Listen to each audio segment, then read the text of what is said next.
எந்த ஒரு நெருக்கடியான நிலை வந்தபொழுதிலும் கூட நாம் மனம் தளர்ந்து விடக்கூடாது. உறுதியான எண்ணத்தோடு அல்லாஹ் இருக்கிறான் என்ற நினைப்போடு நாம் பயணிக்க வேண்டும் என்பதை தான் இஸ்லாம் அழகாக நமக்கு கற்றுத்தருகிறது. ரசூலுல்லாஹி ஸல்லல்லாஹு அலைஹி வஸல்லம் சொல்வார்கள், அஜபன் லி அம்ரில் மூமின், ஒரு மூமினுடைய விஷயம் எல்லாமே ஆச்சரியமாக இருக்கிறது. இன்ன அம்ரஹு குல்லஹு கைருன், அவர் செய்கிற எல்லா விஷயமே அவருக்கு நலவாகத்தான் வந்து விடுகிறது. வலைஸ தாலிக இல்லா லிமூமின், மூமினுக்குத்தான் அல்லாஹ் இப்படியான ஒரு பாக்கியத்தை தந்திருக்கிறான். என்ன?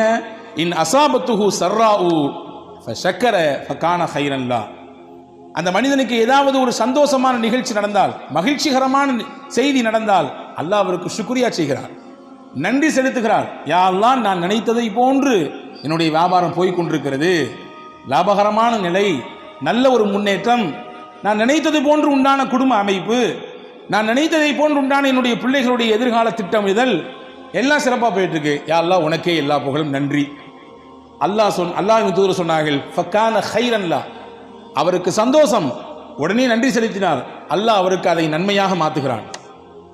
வைன் அஸாபத்துஹு லர்ரா, அவருக்கு ஏதாவது ஒரு தீங்கு ஏற்பட்டு விட்டால், கவலை ஏற்பட்டு விட்டால், மனதால் ஏதாவது துவண்டு விடக்கூடிய விஷயங்கள் நடந்து விட்டால், ஃபஸபர, அதிலே பொறுமையாக இருக்கிறார், எல்லாம் அல்லாஹ்வுடைய நாட்டம் என்று பொறுமை காக்கிறார். ஃபகான கைரன் லா, அந்த பொறுமை காக்கக்கூடிய விஷயமும் அவருக்கு நன்மையாக மாறுகிறது என்று நபிகள் பெருமானார் ஸல்லல்லாஹு அலைஹி வஸல்லம் அவர்கள் சொல்லித்தரக்கூடிய விஷயத்தை நாம் பார்க்கிறோம்.